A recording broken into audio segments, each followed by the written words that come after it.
Yan yung laro nila. Nasa duyan. Tapos tatalon. Pag mataas na yung duyan, tatalon doon. Bangin yan eh. Diba? Kaya na. Nakakatuwa. Pag naputol yung tali na yan, yan, diretso sila doon, gulong-gulong. Paharap. Sige. Patawa tong mga ano eh. Hindi sila binabawalan. Experience yan kahit kung ano-ano mangyari sa kanila dyan.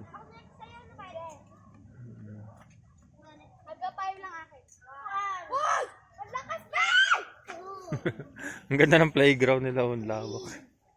Ang lawak. Yan. Kubo.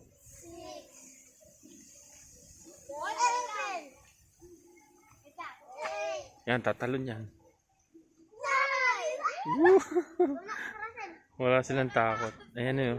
Bangin yan eh. Ayun, doon. Pupulutin sa baba. Doon, sa babang baba. Ayan. Hindi sila binabawalan. Yung mga ano dito, bata extremist. Yan.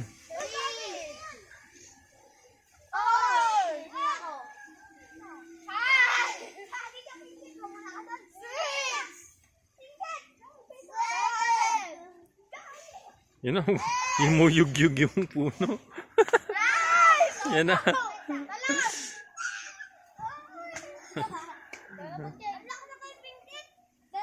Ang lalakas ng bata dito. Active kasi sila. Physical talaga yung laro. Parang batang 90s. Ganun pa rin sila.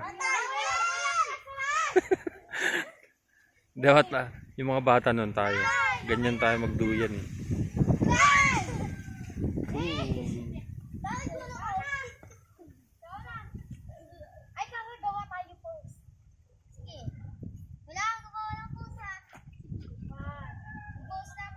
Oh, ayan, may post daw.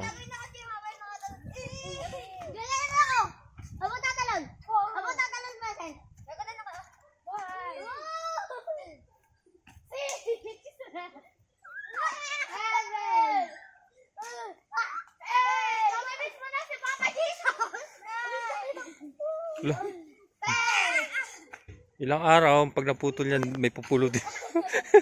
May pupulutin doon sa baba. Nakakatawa lang kahit ano, parang delikado.